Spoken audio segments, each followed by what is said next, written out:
Working. Okay, good evening all. My name is Sean Begley. I'm the Deputy Head of the Secondary School. Welcome to our annual Senior Curriculum Evening. It is fantastic to see so many of you here this evening. Unfortunately, our Head of Secondary, Mr. Brad Bird, is unable to make it this evening. He sends his apologies and has left this message for you. Welcome to some of the most important schooling decisions that we will make with your child. The final 2 years of school is a very challenging but exciting and rewarding time. More than ever, we want to work closely with you to make sure we all best support your child on their academic well-being journey. Over the next 2 years, there will be good times and tough times. Thank you for your trust in us as we provide your child exceptional opportunities to be the best that they can be. The home-school-student relationship is never as important as these 2 years. Good luck, and thank you for your coming tonight. Thank you, Mr. Bird. At AIS, we pride ourselves on the exceptional opportunities that we provide for our students, your children. We believe that learners construct knowledge, skills, and understanding through integrating new experiences with their prior learning. We understand that learning is optimized when knowledge is organized around major concepts and that is best promoted to the use of authentic, collaborative learning experiences. We believe that effective learning necessitates metacognition, with a focus on helping students to become skillful thinkers, supporting the broader educational aim of developing them as resilient, self-directed, and independent individuals. We do this through the process of promoting and applying academic well-being, where our students are first happy, healthy, safe, and engaged. Then they can go on to be the best learners possible.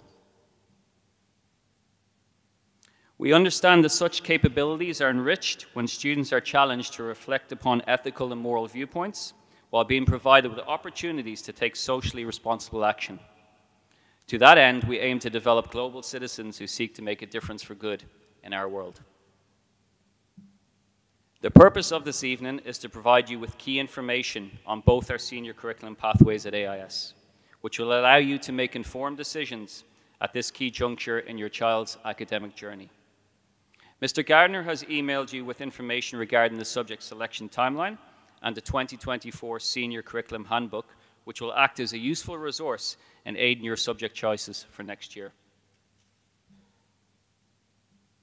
Tonight, you will hear presentations from our Senior Learning Coordinator, Ms. Ruth Williams, and our Head of Careers, Mr. James Shebb.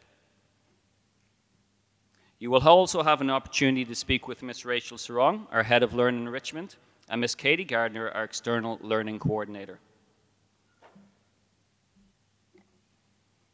You'll see a timeline of the process on the screen now, which will involve regular communication with students and parents throughout the process.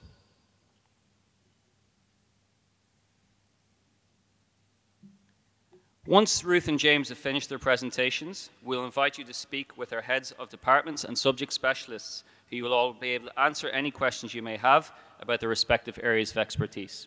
And it's great to see you taking the opportunity already to speak with some of the different areas that you're interested in.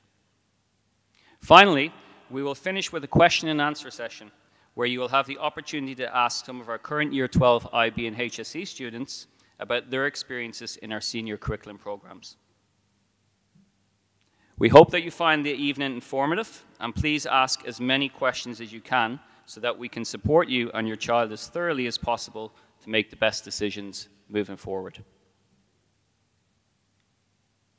I'd now like to invite our Senior Curriculum Coordinator, Ms. Ruth Williams, to the stage. Thank you very much and have a great evening ahead.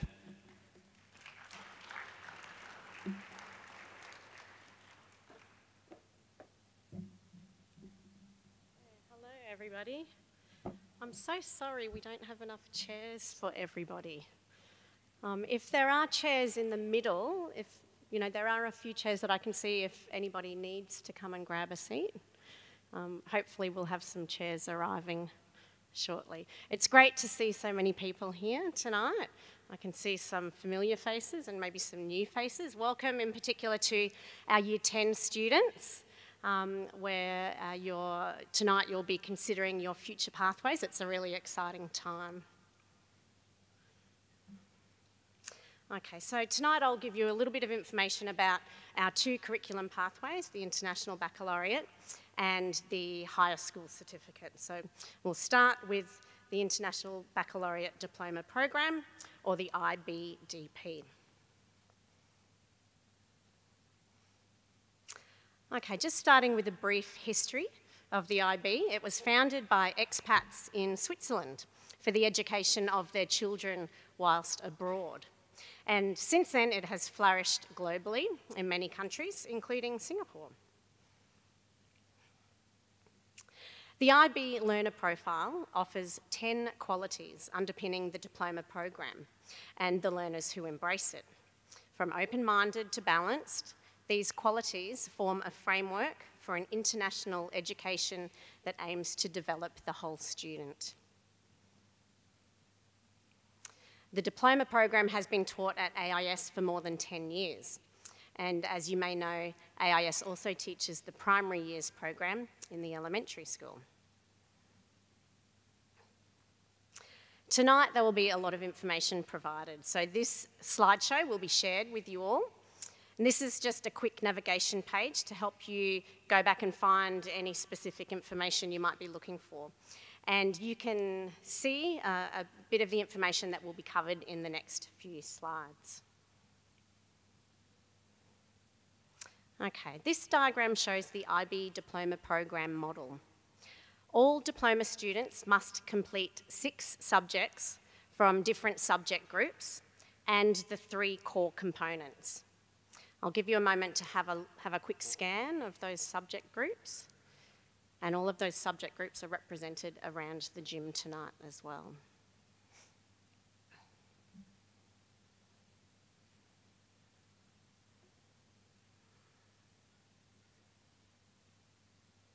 Okay, so here is some more specific information about the subjects studied. Students choose 6 subjects from the 6 groups. Group 6 is optional and may be replaced by a subject from any other group except for maths. Students study 3 higher level subjects and 3 standard level subjects. If choosing particularly challenging HL subjects, we ask students to start the 2-year course by studying 4 HL subjects. And this way they have a bit of a safety net to fall back on if needed. Some subjects are available at standard level only. And as you can see, ESS, Environmental Systems and Societies, is an interdisciplinary subject and can tick the box for either Group 3 or Group 4.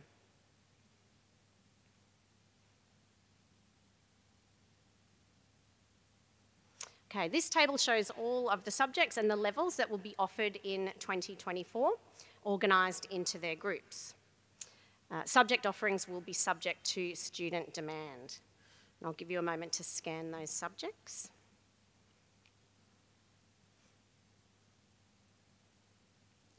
There are printouts available at the desk there. Some of you may have already picked them up, so you'll have a record of these subjects.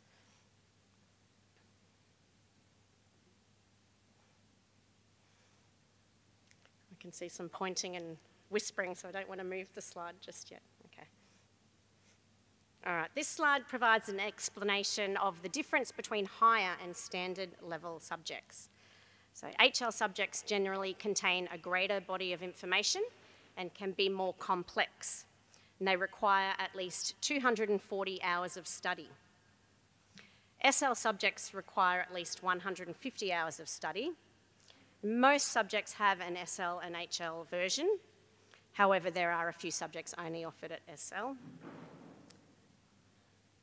Okay, that's great. We've got a few more chairs that have just arrived, so if you could just make a little bit of space. Thank you for your patience.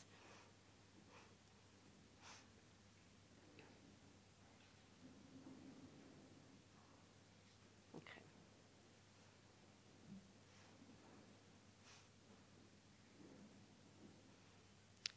If there are still some students without chairs, you're welcome to come and grab a seat at the front here to the side. Okay. And just the last point there, most classes at AIS are HL and SL combined classes.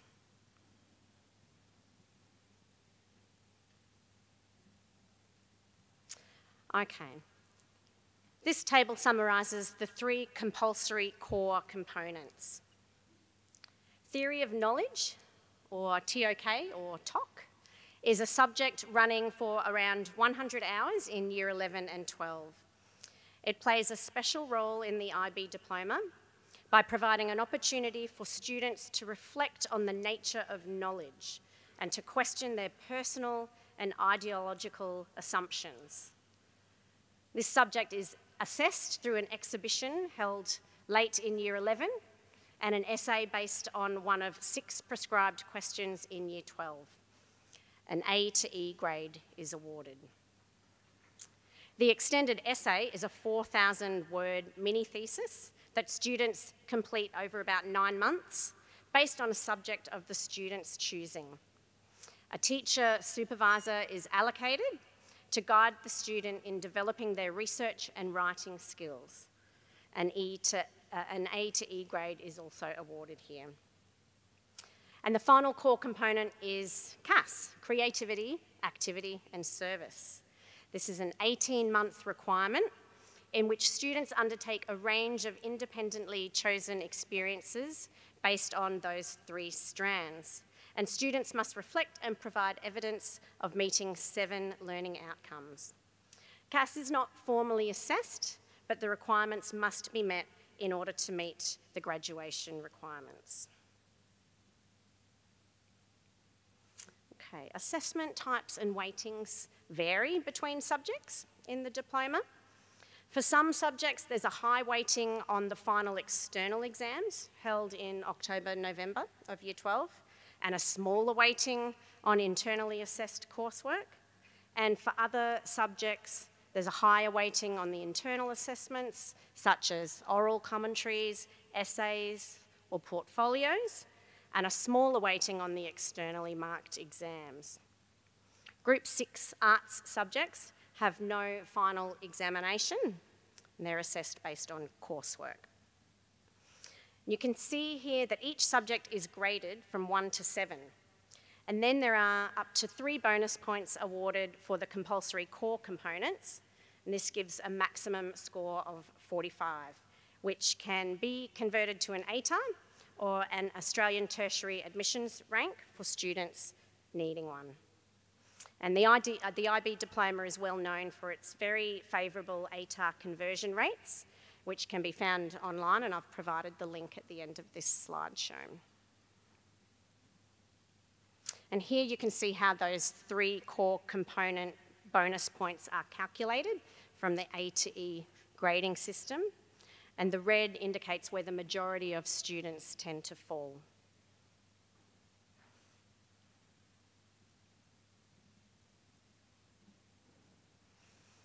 Okay, it's important to note that the IB Diploma has a set of stringent passing requirements.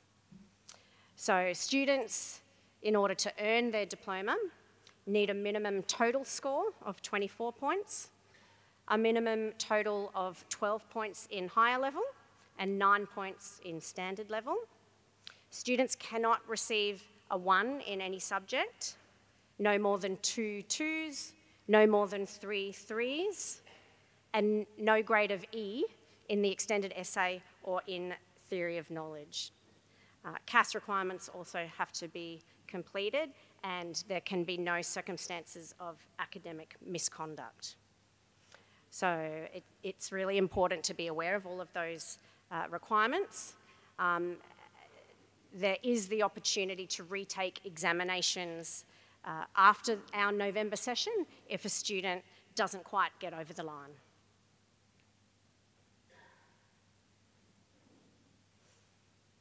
Okay, we have a number of students every year earning the prestigious bilingual diploma, which is viewed very favourably by universities. You can see the requirements here. The bilingual diploma does not, unfortunately, earn extra points.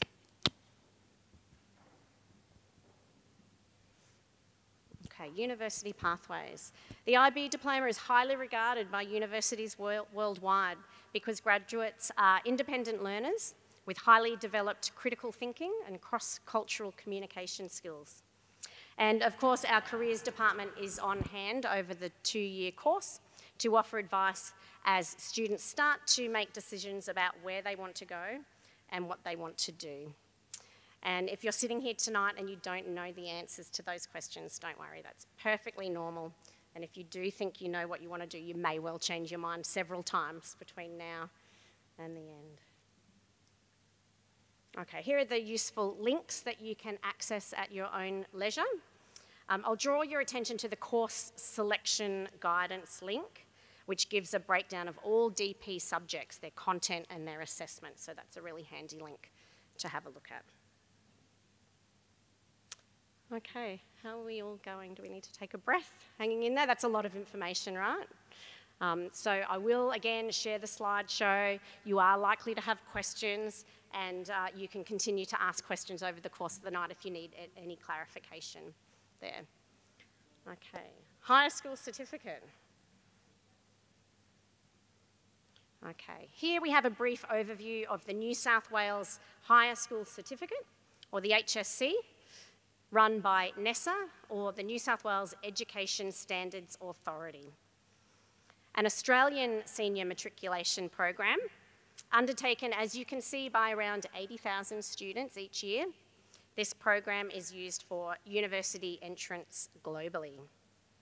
And the NESA values you can see displayed here, used to inform course content, work hand in hand with our AIS core values of respect, opportunity, and achievement. Here is our HSC contents page that you can use to navigate for specific information over the course of the next few weeks, and you can see the direction that the next few slides will take us in.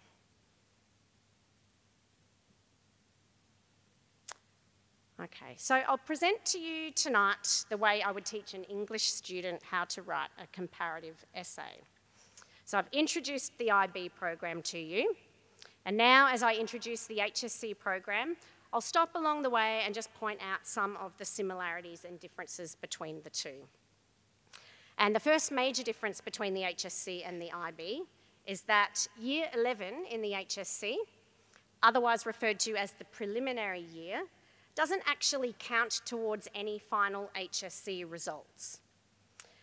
It's important in that it's used to develop skills and knowledge and understanding in our HSC students, but the marks earned in the preliminary year do not contribute to the final HSC result. Okay, as you can see, students will study a minimum of 12 units, typically 6 subjects. But unlike the IB, the only compulsory subject is English, which is studied at either standard or advanced level. Beyond that, there aren't really any mandates or set in stone requirements as far as subject selection goes. It's up to the student to decide on their own subject combination based on the AIS timetable that will be shared tonight. Note also that the HSC offers extension subjects in maths and English, as well as vocational, industry-recognised subjects in construction and hospitality. So as a statewide curriculum, it caters really well to the full range of academic pathways.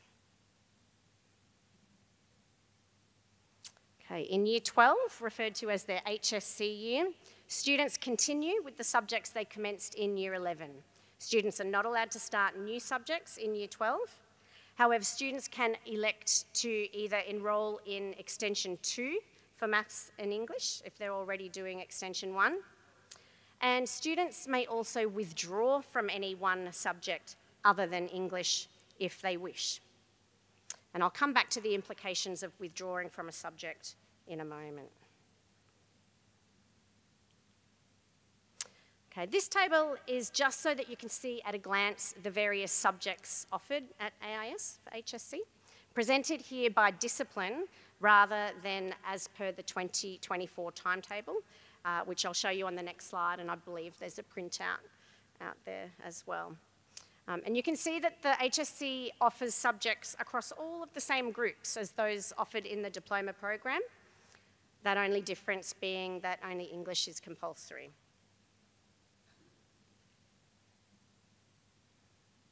Okay. This is what we call the HSC blocking grid, from which students are required to make their choices. And as you can see, the HSC blocking grid is designed to allow students to study a broad range of subjects, just like in the IB, or to specialise in any of these disciplines. Students are encouraged to consider the combination of subjects that would complement each other and allow them to play to their strengths, their passions, and their future plans. Many HSC students like to pair subjects like physics and design, geography and biology, biology and PDHPE, drama and music, or drama and history, visual arts and design.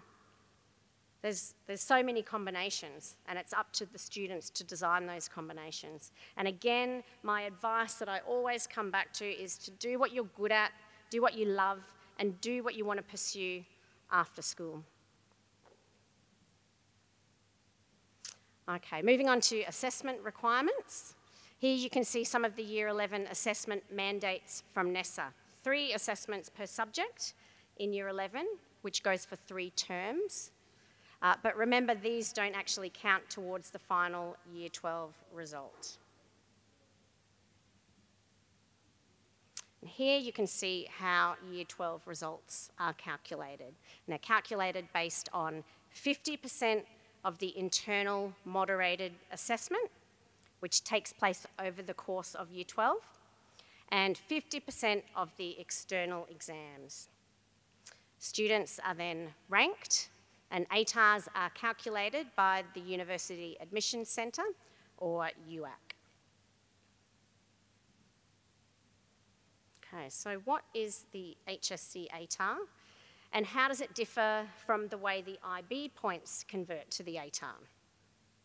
Ultimately, IB students are not ranked, while HSC students are. And the HSC ATAR is calculated based on the student's best performing 10 units. And this is why students are allowed to withdraw from one subject as they move from Year 11 into Year 12. But the risk of withdrawing from one subject is that students are effectively placing all of their eggs into one basket. If they're only doing 10 units, it's all of the subjects that will count. So they haven't left themselves any wiggle room.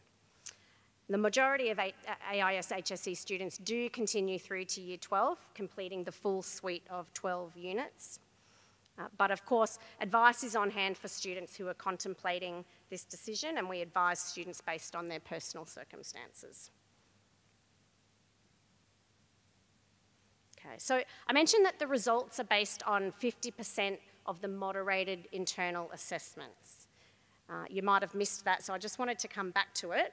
And some of you may even have friends who are HSC parents, and there's always a lot of discussion and even some angst around this moderation process. So while the IB also moderates teachers' internal marks, this is to maintain marking standards across the same internal assessments. So while all IB students worldwide will do the same internal assessments under the same conditions, HSC students' assessments are designed by individual schools based on the needs and context of those schools. So the moderation process is applied to help NESA compare different assessment tasks across different schools, or to help compare apples with oranges, if that analogy helps. And this slide has a couple of videos. They go a bit further into this explanation, and I'd encourage you to watch them if you get the chance. Okay, the subject of academic integrity has been even more topical of late, given the evolution in IA tools at our disposal. And while the IB Diploma students work through topics to do with academic integrity throughout the extended essay process, HSC students complete a mandated academic integrity course called All My Own Work. At AIS, we take really seriously our role in preparing students for the academic rigours of university life, and exploring the rights and responsibilities of students is an integral part of this.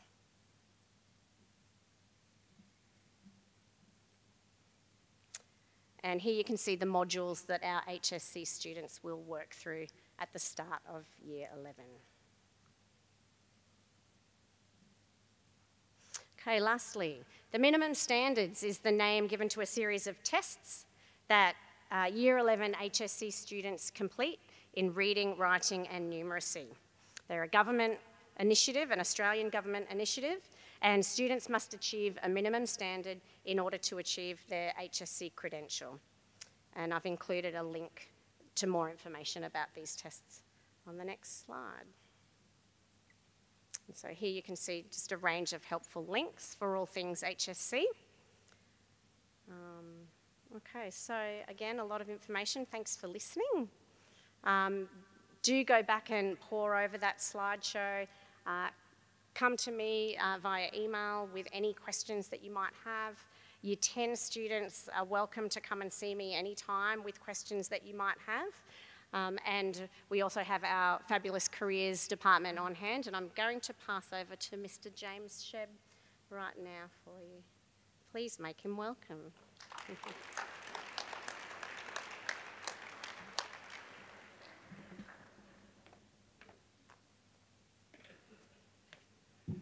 Good evening, ladies and gentlemen. Fabulous to see you out. I think a red is a theme. It wasn't a coordinated thing, and you know, don't take it the wrong way if you're an English fan of English. So fabulous to see so many of you out there. I had a great opportunity earlier today during Strive to speak to the Year 10 cohort and begin the preparations to get them ready. What an exciting time. I started off by saying, wow, up until this point, students have been told, for the most part, these are the courses you need to take. You had some choice in IGCSE or ESSPP or SSPP, but now you really control your destiny, and it's an exciting time, and it's an exciting time for the careers department. So once again, I'm going to be working with my colleague, Ms. Angelica Gouras, and Ms. Natasha Dine. So between the three of us, you'll come across this. So what's going to happen? You've gotten a lot of information. Ms. Williams, can we give her another round of applause? That's a huge amount of information. She's done a great job, and I'm very appreciative, because that makes my job easier. How does it make my job easier? Invariably, you're going to have some questions. You know, that's great. I've got an idea, the big picture, but on a micro level, how is this impacting my child? And so that's why we begin our journey together with 3 formal scheduled meetings. They'll start this term. In fact, if your child is in Strive Group 10T and their family name is before M, it's entirely possible I will see them, or we will see them either tomorrow or Friday, so short turnaround. That being said, it's really an exciting time, and parents, it's great to see you out. I beg you to join these meetings. I think it's fabulous. As soon as you talk to a student, they go home, talk to parents, sometimes the message gets distorted, shall we say. So better to hear it firsthand, better to hear it together. You know, a year, 2 years ago, it was challenging. Now, I realize a lot of you are really busy. And so it might be more convenient to do this virtually. Happy to do it. Set up a Google Meet. We'll sit down. We've gained a lot of experience in this area over the last few years. And the most important thing is you're part of that conversation, so you have that context. Now, the appointments are scheduled for about 20 minutes. There's roughly 154 Year 10 students. That's a lot of students for the careers department to see between now and week 10. We put the schedule up in each Strive classroom. Again, where is our starting point for your child? You know, we've heard Ms. Williams alluded to, you know, trying to game the system, what scales well, how can my child do the best possible? And there's really, for us, what's really the guiding question is, what combination of courses is going to help the student achieve the best possible ATAR score or the best possible IB score out of 45? We want to put them into a position to be successful and doing the things they like and doing the things that really work within their potential, because it will be a busy 2 years. A big part of our conversation, of course, is going to be this endpoint. That endpoint is, what do you want to do? And Ms. Williams alluded to it, and some of you know, and that'll change. Some of you don't know. Guess what? You're in the majority. And then when you think you know, maybe you'll change your mind again. And that's okay. We have to be adaptive. That's our world today. But we have some tools to help us. The Morrisby test. And of course, the other great tool is, okay, you're not sure what you want to do. Well, let's eliminate what you don't want to do. And within context to that, we get a better understanding of the subjects that are really, really important for your child. So again, this is a journey that we're going to take together. We're going to see all of the Year 10 students term 2, this term. In Year 11, we'll see all of the students in term 3. And then in Year 12, we've just completed seeing all of the Year 12 students in term 1. And in that, we're really charting their journey, their pathway. What is their bridge going to look like? What are the landmarks they have to keep an eye out for to get to where they want to be? Maybe at a particular university or within a particular program, and we're trying to provide that guidance. So how are we going to go about doing this? I introduced all the students to a Google Doc, right? Parents, I can't encourage you enough to have a look at it. Students, I can't encourage you enough to talk to your parents about it. There is not a person in this room that does not want to talk about their child's future. It's great. If you really want to pull a fast one, Mr. Sheb suggests nothing better than talking about my future at my favorite restaurant, dining on my favorite food, to be in such a positive frame of mind. So have a look at these Google documents before they come in. There's a section for you to write comments. Please give us feedback, particularly if you are unable to attend. Now, it's so great to see so many of you that I saw in term 1. Students did the Morrisby test. A week later, we released the results. Parents, students had a great opportunity to really look at them over, and we tried to provide some guidance in terms of what would be a best fit. This is a tool to help them in terms of what they want to do. Before the student comes in, what are we doing? We're checking this future planning document. We're looking at the student's Morrisby test results. We're looking at the data. Well, we love the data, the quantitative information. How is the student performing? To help guide the information that we're sharing. Of course, we've had speakers in the past, and we've recorded many of them. So these are different ways to learn about some different professions, as well as future speakers and university lecturers. What can you expect? I 100% guarantee you, when you come to talk to us, 3 questions. 1, how are you with time management? The 2 curriculums will differ in terms of those rigor. How are you with meeting deadlines? Don't take my word for it. Don't take Ms. Williams' word for it. If you know someone in Year 12, if you're a Year 10 student, speak to them now. Get all the information. Be balanced. Talk to an HSC student. Talk to an IB student. From someone who's in the thick of it. And then the 3rd question, which is really, really important for us, is what country do you expect to be going to university to? And if parents are there, of course, we'll always inquire if the Bank of Mom and Dad, the Bank of Mad, or the Bank of Dad and Mom, the Bank of Dam, is supportive of this financing option, because that's always a key question. Many of you will be looking to go to Australia. One of the key things that I really, really want to highlight is we're seeing a massive trend in terms of students gaining pathways, early entry pathways. What does that mean? You get in before you do your exams. It takes a lot of the pressure off. And you're seeing an increasing number of students gaining entry into university that way. Is that option available to IB students? It's much rarer. So that's something to factor into your decision making as well. That being said, Ms. Williams alluded to it, your IB score translates really, really well into an ATAR score and makes a lot of universities quite accessible. And then, biggest myth, oh, I'm not sure if they're going to recognize curriculums. I'm here to tell you every country in the world, every university will understand the Australian curriculum. Guess what? They want Australian students. In fact, they want any international students who aren't domestic. And if you're not sure why, go to tuition prices and you'll understand. So they'll figure it out in a hurry. But other than that, this is Singapore. This is one of the top 3 countries in terms of educational performance globally. Universities want our students. Whether they study the IB or the HSC or A-levels or AP, make no mistake about it. They want our students, and I really want to get that across. So how can you get more information? We send out an email every 2 weeks. It used to be weekly.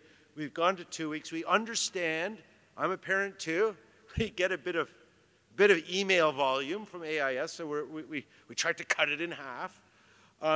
University info is key, but it's a game changer. Things have changed. COVID was hard on universities. They don't have the same type of money. They do not visit as often as they do. They do what is called a hybrid model. So they will employ agents in countries. So if you go to university fairs, they might be very interested in talking to you, but if you're Australian and you're talking to someone from an Australian university, sometimes the reception cools off with that information. They're very interested in the international students. I'm sorry for that, but it is what it is. And they're also looking at models where they're using the virtual world to communicate their information. So things have changed. The days of talking to a university rep and having them come through is not with the same level of frequency. I do a parental outreach, usually once or twice a term. I will record that. I will make the recording and the slideshow available. It's usually topical material, and I invite students from years 9 through 12 to join us. And of course, you're welcome to come onto the Careers Google Classroom to check out the resources there. Now, I keep coming back to it. We had a fabulous speaker. We were lucky enough to have a gentleman by the name of Dr. Shanton Cheng. He's from the University of Melbourne, who gave a fabulous talk to Year 10 students in orientation week. And he really talked about how COVID has changed things enormously. That universities and employers are looking for the soft skills. They're looking for variance. It's more than just subject knowledge. It's what else do you bring? There's such a variety of interest here. I can't encourage you enough to explore that, to develop it, because I promise you that activity is going to help you down the road. And you don't want it to be just a sort of one-off thing, one term, because that looks like what it is. You're just trying to fill in your resume. If there's something that you're interested, join a club. If there's no club, set up the club. Show the leadership skills. And guess what? You're going to find your tribe. You're going to find people who share that similar interest with you. And the great thing is, often it's beyond grade levels. These relationships will carry you down the road. Again, get involved. I can't encourage that enough, and that will help you. Exciting time. Last year, the class of 2024, we aimed to try and offer an internship program. Things didn't work out quite the way I hoped. This January, I received this email. And this email, I know you'll be squinting for it, states that students at international schools can work in Singapore. Now, I got to tell you, I'm not 100% convinced. This is from the Ministry of Manpower. There'll be links on it. Because if you're Australian or in fact from anywhere else, the great temptation has always been get a job. What are the challenges here in Singapore? Your visa status. That is a challenge. I understand that. But these opportunities now open more than baker and cook. So there is nothing stronger to support a student and give them all valuable skills than to get a job. You'll understand the value of money. As I pivot, the link that is there takes you to this page. And it highlights many of you are holding a student pass, so this adds some further clarity. If you're a foreign student, you are entitled to work. The link is there. What? Oh, no. No. Okay. There was a third page. The third page explicitly identifies the Australian International School as one of the institutions where students attending can work. So I think I might have, this was a game time edition. You have any questions about that? I'm happy to help. Am I going to 100% guarantee this or back this? No. Operate judiciously with the Singapore government. But this is what we've been informed. This is a really exciting period. This is completely different than the experience for many students. Oh, there's the list. Oh, I didn't change the header. There's the list of institutions. Number 2, Australian International School. I kept the Canadian school because, well, I'm Canadian, right? There's a big long list. This slideshow will be available. If you're uncertain or if you're keen on maybe your child doing some work, absolutely pursue it from the Ministry of Manpower. And why not email the person whose name is there? I think that would be wonderful. And blame me, blame Canada. Oh, Mr. Shab at AIS said that my child might be eligible for work. You know, I'd like to follow up and then come and visit me at Changi, either the airport, the prison, ideally somewhere in between. But I think you'll be fine. Okay, final note, very exciting if you're doing IGCSE exams. Following those exams, students will be doing outdoor education, and we will be running our 2-day workshop. Of course, we would need your help. I'll be reaching out to parents to see if they can support that program. Do remember, many of you are doing IGCSEs, remember, if you're not applying to Australia, those grades count. Again, that's a globally recognized accreditation. Universities put a lot of value on it. As always, if you want to get in contact with me, my contact information is there. I'm more than happy to talk to any of you following this. And I strongly encourage you, ask you, welcome you, invite you, whatever the case is, join your child either live or virtually for our meeting. I am convinced it'll be fruitful. I want to thank all of you for your time. I also want to give a big shout out to all these teachers in this room. Many of you would have been involved in parent-teacher conferences last Wednesday night and all day Thursday. So it's been a pretty busy time during a pretty busy week. So I'd ask you all to give a nice warm hand to the teachers who are here to help and support you. Any questions? I know Ms. Williams and I are excited to answer and help and support. And then I will welcome Mr. Begley back on stage.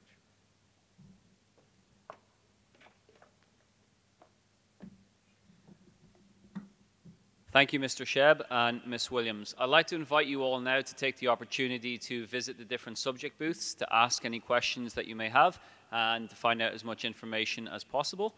Once we're finished this next session, we'll have a question and answer session with our Year 12 students. So you can take some time now to visit the tables. Thank you.